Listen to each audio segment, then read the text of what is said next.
The Detroit Pistons are currently 14th in the Eastern Conference and currently have the third highest odds in the draft lottery. But since the turn of the year, have the Pistons actually been a decent team? We'll talk about that in today's episode of the Locked On Pistons podcast.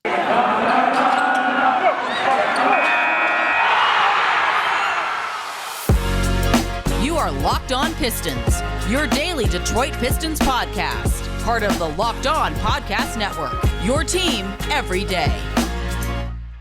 What's the deal? Welcome back to another episode of the Locked On Pistons podcast. This episode is brought to you by BetOnline. BetOnline has you covered this season with more props, odds, and lines than ever before. BetOnline, where the game starts. I want to thank you guys for making Locked On Pistons your first listen of every single day. We're free and available on all your podcast platforms. And if you haven't already, head to our YouTube channel at Locked On Pistons. Hit that subscribe button. If you're watching this on YouTube and you haven't hit subscribe already, what are you waiting for? We're on our way to 2,000 subscribers, and it's the best way to support the podcast. We're continuing to show Locked On that we have the best and fastest growing fan base at the Locked On Network. So again, hit that subscribe button at Locked On Pistons YouTube channel. And per usual, I'm your guys' host, Kuka Hill. You're coming over on Twitter at Kuka Hill. The Pistons, man, they're in a bit of a tanking season. First year with Cade Cunningham. They just won the lottery last year. And it's been a long season, especially at certain times. It's definitely been a tough season at times. And they're definitely still trying to get a top pick. But, however, have the Detroit Pistons actually been a decent team since the turn of the year? Well, let's look at the numbers. Over the last 10 games for the Detroit Pistons, they are 500. They're playing 500 basketball over the last 10 games. They are 5-5, which, again, is pretty damn good when you consider where they were at beforehand. They're currently third highest lottery odds, which is not too bad. We'll talk about that, whether it will be impacting the lottery odds. Should we be worried about that? Are they actually a pretty good team? Like all those kind of things. We'll talk about that in the next segment. But what I want to focus on right now in this segment is the team has been playing really well as of late. Why is that? And I think you have to point to one main thing. And the question now has become, do the Detroit Pistons have a big three? Now, I just want to say this.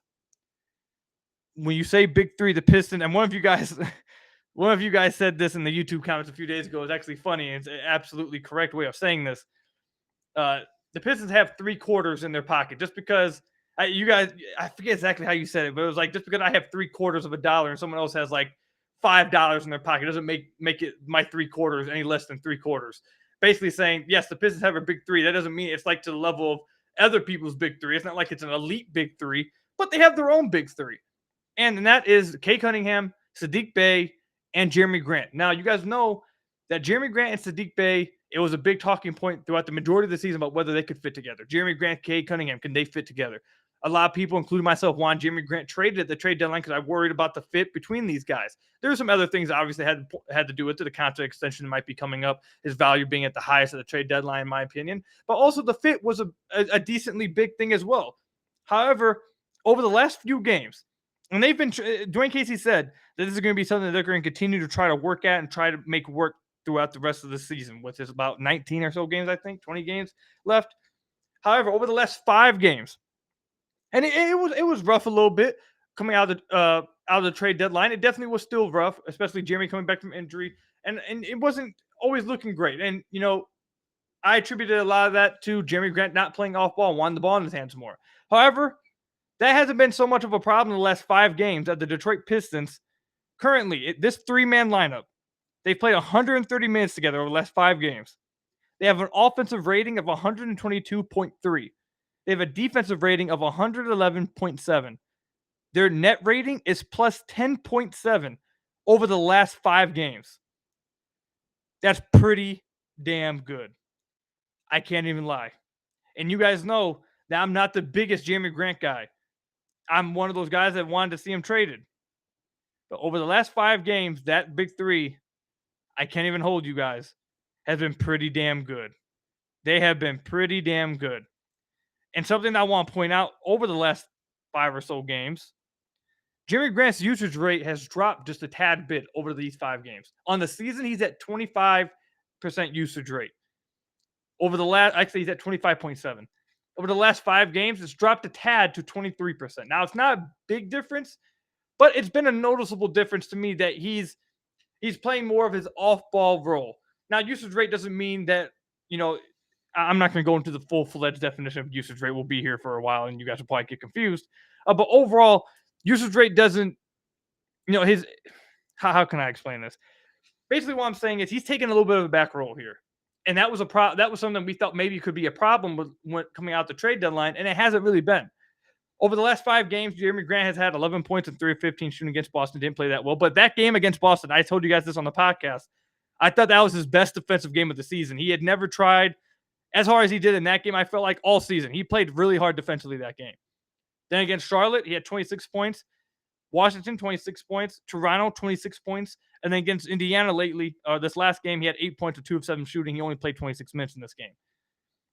Overall, Jerami Grant has been pretty damn good for the Pistons over the last 5 games. When he struggled against Boston, he played really well defensively.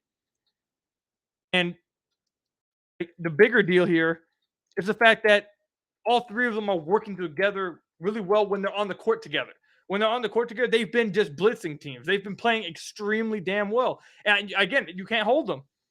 A lot of it has to do with Jerami Grant taking a back step. Also, obviously, it has to do with players just playing better. Guys just hitting shots. That obviously is a big thing too. But guys playing differently. Guys getting accustomed to each other is a big point to it too. Saddiq Bey is playing absurd over the last 5 games. He's averaging 21.6 points a game, 50% shooting from the field, 41% three-point shooting on 7.2 attempts a game. He's averaging 4 free throw attempts again, 85 free throw percentage right now. He's averaging 6 rebounds with his 21.6 points. And there's a part about Saddiq Bey and Jerami Grant that actually fit pretty well together. And it's the fact that Jerami sucks at rebounding. He's awful at rebounding, but Saddiq Bey is a man amongst boys at his position, basically. When it comes to rebounding, he's really strong, and he wants to rebound the ball. He wants to be active on the glass, and he's actually pretty damn good at it. So he kind of helps Jerami out in that scenario and lets Jerami kind of leak out and kind of play transition more, where Saddiq probably isn't at his best as much. So that part right there definitely helps each other.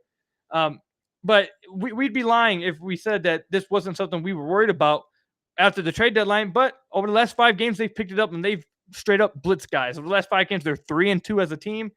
They've played really, really well.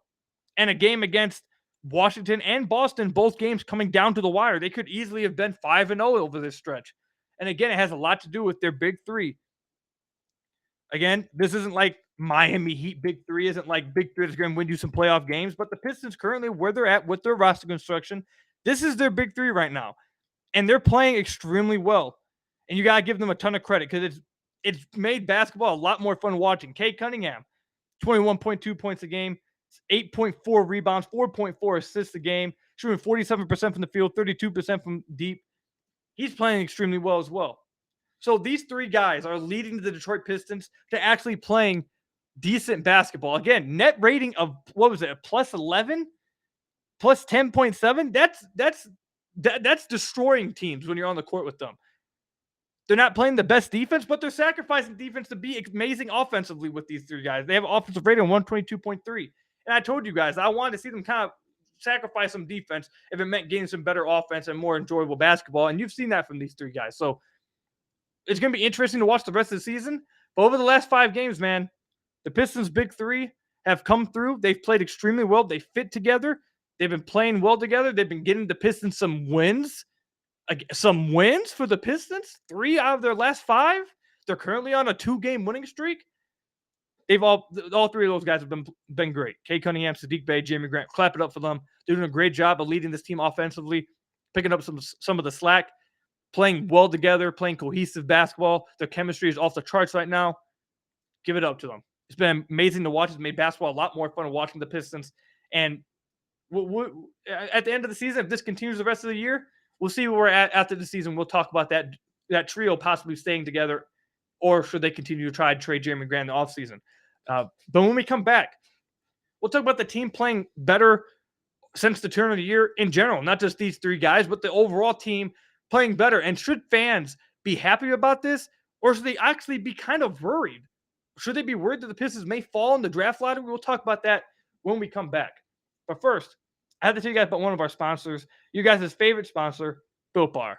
This is the time of year that I've pretty much given up on all of my New Year's resolutions, but not this year. I'm sticking to my resolution to eat right, and it's thanks to Built Bars. And it actually doesn't even feel like that it's a resolution because I actually enjoy eating them. Have you ever tried the Puffs Built Bar? If you haven't, you're missing out on one of Built Bar's best tasting bars. Puffs are the first ever protein-infused marshmallow. They're fluffy, they're marshmallowy. They're not just a protein bar, they're an absolute treat. And they're covered in 100% real chocolate. And guess what? All Built Bars are covered in 100% real chocolate, not just the Puffs. All Built Bars, 100% real chocolate. It's also low calorie, high protein. Replace your candy bars with Built Bars. They taste better, they're better for you. If you go to Built.com and scroll down to the macros chart, you'll absolutely be blown away. High protein, low calories. High fiber, low carbs. Most Built Bars contain 130 calories, 4 grams of sugar, 4 net carbs, and 17 grams of protein. Compare that to a candy bar, which usually has around 240 calories, 30 grams of sugar, and dozens of net carbs. And Built Bar has all kinds of flavors: mint brownie, coconut almond. A new flavor this month: white chocolate cookies and cream. My favorite, peanut butter flavor. You guys know that they have a peanut butter brownie. They have cherry barcia. They have all kinds of flavors. Make sure you guys are constantly checking out Built.com because they also come out with all kinds of limited time flavors every single month. So make sure you guys are checking out Built.com to stay up to date with all of that. At Built Bar, they're all about the taste. They make the taste delicious first, then figure out how to make it healthy. I don't know how they do it, but they pull it off every single time. So go to Built.com, use promo code LOCK15, and you'll get 15% off your order. Use promo code LOCK15 for 15% off at Built.com. Built Bar, the best tasting protein bar ever. So I want to thank you guys again for making Locked On Pistons your first listen of every single day. We are free and available on all your podcast platforms. And if you haven't already, head to the YouTube channel, hit that subscribe button. We are on our road to 2,000 subscribers. Continue to show Locked On that we're the best and fastest growing fan base at the Locked On Network. So again, head to the YouTube channel, hit that subscribe button. I'd really appreciate it. But the Detroit Pistons, we just talked about their quote-unquote big three that's been playing extremely well over the last 5 games. They seem like they're starting to pick it up, learn how to play with each other, whine to feed off of each other. Some guys are understanding their role. They're taking their back seat. Other guys are getting better in their role, like Saddiq Bey. Guys are taking a back seat like Jerami Grant. And Cade Cunningham's just coming along a lot better. And having that kind of help has helped Cade Cunningham look better. Cade Cunningham has had to play all season, it seems like, with a hand tied behind his back, not only because of the officials. We're not going to get started with that. You guys already know. I still got the sign right here, actually. The sign right here that we did on last episode. Get Cade Cunningham some damn foul calls, a petition. You guys can go ahead and sign it. You feel me? We're not going to talk about them. But he's been like playing with the hand tied behind his back because his teammates just haven't been really up to par for the most of the season. However, recently, they have been. And it's made him look a lot better. And now you see national media talking about it. Now you see a little bit more of a push about him Rookie of the Year. Look at that. His team starts to look a little bit better. Now all of a sudden we want to act like he's good again. I wonder what he would look like if he played, with Darius Garland and Jared Allen and Kevin Love and, those kind of guys.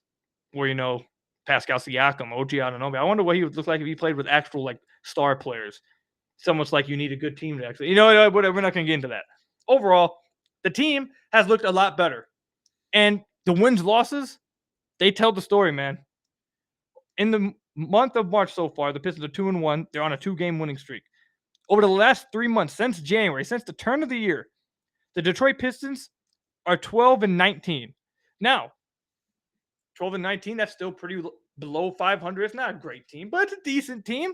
It's not as bad as what 5-18, 5-18 over the first 3 months of the season. Or no, not 5-18. What was it? 5-28.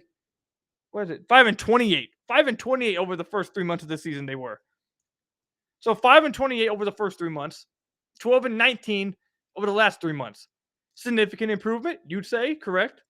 I'd say a pretty damn big improvement. They've been actually a decent team. At one point, they had a better record than the Lakers since the turn of the year. Now, the Lakers are pretty damn bad themselves. They're a laughingstock. I love watching them. It's funny as hell every single time. I didn't have as much fun when they beat the Warriors recently because they actually won and looked good. Or they didn't look good. LeBron went off. But it's more fun when they're playing like trash. You see the low lights. It's fun. But overall, my point is that the Pistons actually have been a decent team since the turn of the year. They're playing better. In January, they were 7-9. February, when they had to deal with those injuries to Jerami Grant, Cade Cunningham, all those guys, they were 3-9. And now they're on their second 2-game winning streak over the last month. That, again, the bar's low here, okay? The bar is pretty low. We're not going to sit here and act like this team is like lighting the league on fire or something. But they have been playing better. They've been getting better. Players have been getting better. Cade, Jerami, Saddiq, Isaiah Stewart's been getting better. Guys are getting better. And before this past game and a few duds, Killian Hayes had been looking better coming off the bench. All kinds of Marvin Bagley. Marvin Bagley's been looking pretty damn good. Guys have been looking at Kelly Olynyk also coming along pretty well over the last few games after we destroyed him like last week or 2 weeks ago for how poor he was playing. guys are getting better. Guys are getting healthier. Guys are getting in more shape. Guys are getting more chemistry with each other. And the Pistons are starting to look like a better team, a respectable team that you can't just laugh at. I haven't seen – you guys remember a few months ago when the Charlotte Hornets just destroyed the Pistons and you had Kelly Oubre blowing kisses at Cade Cunningham, and I came on the podcast. I was ready to cry. I couldn't believe that I had just witnessed something like that happen to the Pistons. Then you had the next night against the Cleveland Cavaliers that the Pistons went against, and they were basically dancing on them. They were laughing at them throughout the entire game. I came on the podcast again, ready to cry. Like, the Pistons don't just lose, they get embarrassed and stunned on. You haven't been seeing that happen recently. That hasn't been happening. Even when the Pistons lose, these are tight games. Boston, who just Jason Tatum just hung a 50 ball in Brooklyn. The Pistons damn near beat them twice. They did beat them once, actually, and they almost did it again. Another loss to the Washington Wizards came down to the wire. Like, the Pistons have been playing much better basketball. But that comes an issue. That comes a concern for some Pistons fans, and I understand it. And the concern is, will the Pistons be winning too many games? Are they going to win too many games and falling too far in the draft lottery? And you guys remember a few weeks ago, we actually talked about this. Guy said the Pistons should be trying to play better, not necessarily like go, undefeated or something. They should be trying to play better. They should be trying to actively look good in games. And I wasn't too worried about them dropping too far because they were so far behind guys. Right now, the Pistons have the third most lottery odds.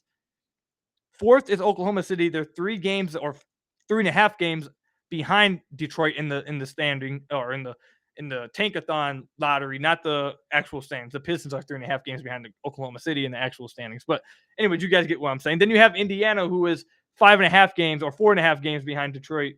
And then you got Sacramento, who's actively trying to win games. Indiana's not straight up throwing either. So basically, my overall point is, should fans be worried about the Pistons winning some games? Not really. I really don't see the Pistons winning enough games to where they come out of the top 3.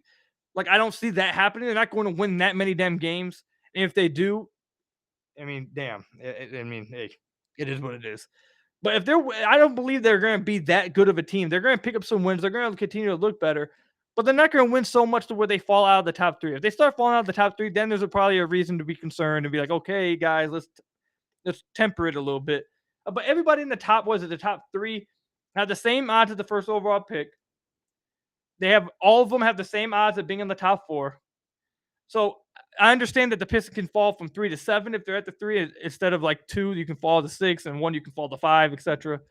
But again, if it's going to come, if the Pistons are going to play better basketball, and these wins are going to come because Cade Cunningham's looking good, and Saddiq Bey's looking like a damn stud, and Isaiah Stewart's looking better, and Killian Hayes is playing better, and Marvin Bagley looks like a piece of the future. Like, if all the young guys are the reason why the Pistons are continuing to play well and win, I mean, what are you going to do? You're going to tell the young guys to stop developing? You're going to tell the young guys to stop trying to get better? Like, I can understand, and we'll talk about this in the final segment, if it was like the older guys leading the Pistons to wins. If they're playing the older guys and those guys are the ones helping them win, then I'd understand the frustration. But specifically as of late, I know Jerami Grant's a bit of an older guy. He's not the young guy. But Saddiq Bey and Cade Cunningham playing extremely well. Saddiq's playing out of his mind. They're playing really well together. You're going to be mad about that? Marvin Bagley, just consistent 16, 14, 16. You're going to be mad about that? The Pistons traded a second-round pick and 2 guys for him. He's supposed to be a piece of the future. They want to see if he's a piece of the future. You want to be mad that he's showing that he is indeed probably part of the future? No. Killian Hayes has looked better coming off the bench. He hasn't been lighting the world on fire, but he's looked better coming off the bench. You want him to stop progressing and getting better? No. You want Isaiah Stewart to stop slowly getting better, finding something to do offensively, getting better defensively? No. So, like, if these guys are going to be the reason why the Pistons continue to look better and they win some games every now and then, you can't be mad at it. I understand that people are worried about the lottery, and I don't think we're at a point yet where you should be like actually worried about it. But right now, you shouldn't even be worried about the draft. You should be actively happy that your young guys are the reason why the team's looking better. Your young guys are looking better. Literally, all the guys I just named are taking noticeable steps forward. Cade Cunningham, Saddiq Bey, Marvin Bagley, Isaiah Stewart, Killian Hayes. Like, all these guys are looking better game to game to game. They're looking better. They're seeing improvements everywhere. So you can't be mad about that. I get it. The lottery, man. But if these guys are going to be the reason why, It is what it is. And again, I just want to point out, last point, I want to hammer this home. I don't think the Pistons are at a point yet where you should be actively worried about that. Now, if you're like, one game away from the fourth and there's like 5 games left, okay, now I get it. Now, and you're like 1 game separates you from 3-1 and 1 game separates you from 3-5 or something. Okay, then I get it. Then it's like, okay, guys, let's chill out a little bit. But right now, the Pistons still are pretty far ahead of these guys. Like, they have a 3.5 game lead on Oklahoma City. Indiana's not tanking. Sacramento's actively trying to make the playoffs still, trying to push for the play-in. Like, these guys, the only 3 teams here I see that are actively tanking: Houston, Orlando, Detroit, and Oklahoma City is. But again, Detroit has a 3.5 game lead on them in this lottery. So I don't think we're at a point yet where everyone should be concerned. Just be happy with how the guys are playing. It's been fun basketball. It's actually been good basketball. So be happy. Enjoy the time. You haven't had a good basketball season. You're finally getting some decent basketball. Be happy about it and enjoy the time. But when we come back, we'll talk about what could be an issue, and that is some of your old guys getting minutes and contributing and getting Pistons wins when you should be focused on some of these younger guys. And I'll throw out an example in this final segment. But first, I have to tell you guys about another one of our sponsors, BetOnline.net. The football season might be over. My guy, my quarterback, Matthew Stafford, winning the damn Super Bowl first year away from Detroit. And also, Stafford, man, I can't believe you. You're on the sidelines of the Lakers game, man, chucking it up with LeBron. I can't believe you. Can't believe you do that to me, man. But basketball and college hoops is in full steam for both pro and college. From all the latest odds, totals, player performance props to where the next fire coach is going to land, BetOnline.net is the #1 spot for all your sports betting needs. BetOnline remains the best spot for all your sports scores, podcasts, and news this season. And it's not just basketball. BetOnline.net is your source for hockey, boxing, UFC odds, right to the Olympic coverage and information. And again, whenever baseball gets their act together, all you baseball fans, that will be up there for you guys as well. Head to the website today and use your mobile device to learn more about the trends in action today. Again, head to the website today, BetOnline.net, or use your mobile device to learn more about the trends and action today. BetOnline, where the game starts. So I want to thank you guys again for making Locked On Pistons your first listen of every single day. We are free and available on all your podcast platforms. And if you haven't already, head to the YouTube channel, hit that subscribe button. It's the best way to support the podcast. We're continuing to show Locked On to be the fastest and best growing fan base at the Locked On Network. So again, head to the YouTube channel, hit that subscribe button. I would really appreciate it. Now, while the Pistons' big three has been playing better, and while the overall team has been playing better, and they're leading to some wins, and I just got done telling you guys that you shouldn't really be worried about them winning some games if it's because of the young guys. What you guys can be frustrated about is if older guys are getting minutes over younger guys en route to this. And if older guys are contributing where in minutes where you could be getting experience for younger guys and trying to develop these younger guys. And one example that I'm going to use, and you guys know which one I'm going with, is Corey Joseph over Killian Hayes. Listen, I do not care if you think that Corey Joseph is currently better than Killian Hayes. I think Killian Hayes brings more to the table right now, defensively wise and playmaking wise. But obviously, Corey Joseph is a better scorer. I don't care if you think he's a better scorer. I don't care if you think he's a better player. It really doesn't matter. Playing Corey Joseph right now is not going to win the Pistons a championship. Playing Corey Joseph right now is not going to win the Pistons a playoff game. Playing Corey Joseph right now is not doing any of those things except taking minutes from a guy who is, which we've called in the podcast, and a lot of people agree with, is the X factor of the Pistons rebuild. If Killian Hayes hits and gets better this offseason and he turns into a hit, that can completely turn the Pistons' little rebuild and how quick this can go. If he flops, that's a big flop, and that's a big miss, and that probably keeps the Pistons a little farther back than they would have liked to be. He is the X factor here. So you should be trying everything in your power to get him as much time as possible on the court, as much confidence as possible on the court, as much reps as possible on the court as a scorer, telling him to try to score, getting him reps in the pick and roll, getting him reps as a catch and shooter. You should be getting Killian Hayes as much reps as possible offensively for the rest of the season. What you should not be doing is continually closing with Corey Joseph when he's not playing well. And even if he was playing well, he's not doing nothing for your future. He does not matter to your future. Who matters is Killian Hayes. He's the guy you need to figure out. He's the guy you need to develop. He's the guy that needs reps. What you don't need is Corey Joseph playing 35 minutes, 29 minutes, 34 minutes, 33 minutes, 28 minutes. Like, you don't need that. That's not what you need. You do not need Corey Joseph playing those minutes. That's not helping nobody. Now, what is helping somebody is the game against Washington when he played 15 minutes and Killian Hayes got to close both the fourth quarter and overtime because of how well he was playing. That helps the team. Maybe not necessarily helps the team win, but you guys don't want to win, remember? It's the Pistons are rebuilding. You want your players to get better. You want to try to develop your players. And what their Pistons are doing with Killian Hayes is yanking him around, and it makes no sense. Dwayne Casey needs to give Killian Hayes a consistent 25 to 30 minutes a night where he can play well, play through rough stretches, miss some shots, and then try to make some shots. That's what should be happening for Killian Hayes the rest of the season. You need to be trying to build confidence there. You need to be trying to develop him, getting him as much reps as possible on every facet offensively, whether that's off ball, catch and shooting, whether that's pick and roll, whether that's telling him to try act as a scorer. You need to be getting him as many reps as possible to close this season. It's not a coincidence that Killian Hayes has looked his best when he's been given consistent minutes. Against Charlotte on the 11th, he had 11 points, 12 assists. He played 28 minutes. Then he struggles against Washington the following game, plays 12 minutes. Struggles the next game against Boston, plays 18 minutes. Has a decent game against Cleveland, plays 25 minutes. Boston, 18 minutes. Doesn't play that well. Charlotte plays a pretty damn good game, 30 minutes. Washington plays another pretty damn good game, 27 minutes. And then the last two games, he plays 18 and 20. In the combined, the last two games, he took 9 shots. In the game before that against Charlotte, he took 7 shots. He had 6.7 rebounds, 7 assists, and a steal. It's been very clear. It's quite obvious when you watch that if you give Killian Hayes consistent time and you give him a consistent minute workload and let him play through misses and let him play through mistakes and give him confidence while he's on the court, he looks better as the game goes on.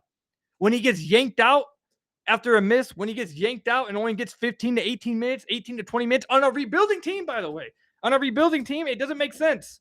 It doesn't make sense. Your goal for the rest of the year should be to try to develop him and give him as many reps as possible. Corey Joseph should not be beating Killian Hayes in minutes by nearly damn near 10 minutes a game. That shouldn't be happening. You should be closing with Killian Hayes. I don't care if it means it loses you the game. You shouldn't care about that.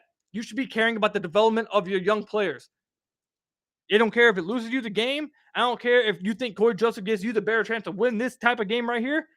Even though I highly doubt that would ever be the case. I don't know if that would ever be the case. But either way, Killian Hayes' development is more important than getting Corey Joseph his minutes so he can go out there and score his 7 points. And apparently, what is he out there for? To be like a second scorer, a ball handling scorer or something? Corey Joseph, by the way, everybody was saying that about a scorer. Like, come on. Killian Hayes' development should be the main priority for the rest of this season. He should be getting reps. He should be consistent 25 to 30 minutes. He should be getting reps any way possible offense because everyone can see he's already pretty damn great defensively. Now it's about getting him every rep possible offensively, letting him try to build confidence and attempt things that he normally wouldn't attempt because he's scared of getting pulled. That's what should be happening this season. That's what I'll be watching for because I'm getting frustrated about Corey Joseph playing so many minutes. It makes no sense to do so. Makes no sense to do so. That's all I've got for you guys today, man. Thank you guys for listening to today's episode. Thank you guys for making Locked On Pistons your first listen of every single day. We are free and available on all your podcast platforms. Again, if you haven't already, head to the YouTube channel, hit that subscribe button at Locked On Pistons. We are trying to show Locked On that we're the best and fastest growing network or fan base at the Locked On Network. Again, head to the YouTube channel, hit that subscribe button. I'd really appreciate it.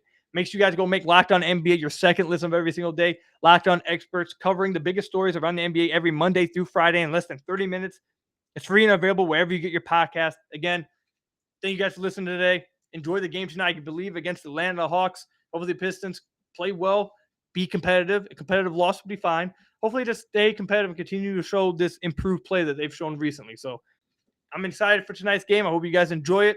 And until tomorrow's podcast, I'll see you guys later. Peace out, everybody, and go Pistons.